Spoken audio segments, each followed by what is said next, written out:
Welcome back to Thalias Cakes, and today we're making a cute butterfly rosette cake, which makes the perfect smash cake.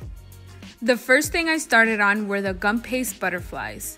I used these butterfly cutters that I got from Amazon.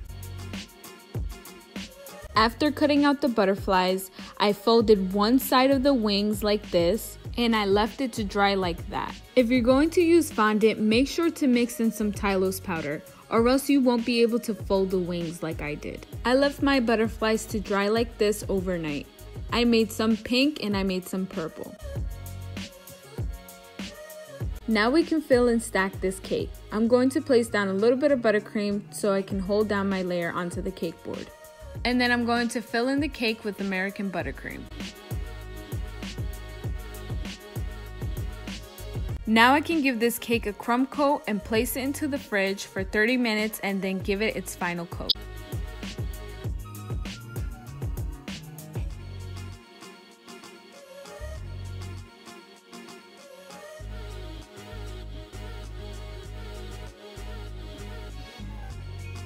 Now I can start piping on my rosettes. When piping rosettes on a cake, you want to act as if you're piping on the letter E. And I promise, you will get the perfect rosette every time you do it. Oh yeah, and if this is your first time doing a rosette cake, I recommend just practicing on a plate until you get the hang of it. When piping rosettes, you want to make sure to keep your buttercream tight as you swirl. And when you're coming close to ending the swirl, make sure to stop applying pressure to the bag and just swipe it up. Now I'm going to explain how to start your second row of rosettes. Okay, let's pretend that this is our cake and we're piping our rosettes, right? Now for the second row of rosettes, you don't want to do it right on top. You want to do it right in between the two other rosettes at the bottom. So like that. And then you just continue that pattern over with the next one. Again, in between. And like that, okay? All right, let's continue.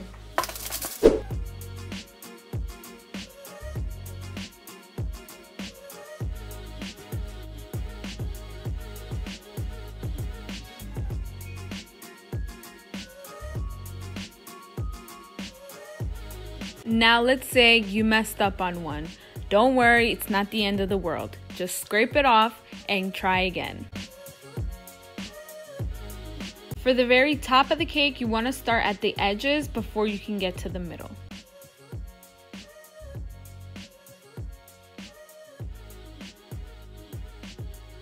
And now for the fun part. Add on your butterflies in random spots. In some of the areas where I had more of a gap, that's where I filled it in with buttercream and placed on my butterfly. Alright, now it's time for a cute little DIY. To make this number cake topper, I used some foam board. I drew out the number 1 and I cut it out with an X-Acto knife. Once that was done, I popped it out and painted over it with some glitter nail polish. I gave it about 3 coats. And once that was done, I poked the toothpick at the bottom of the 1. And that's all there is to it. Simple, quick, and easy. But then, yeah, nail polish is not even food safe. I chip off my nail polish off my fingers all the time. I haven't died. But on a serious note, I did say to eat it.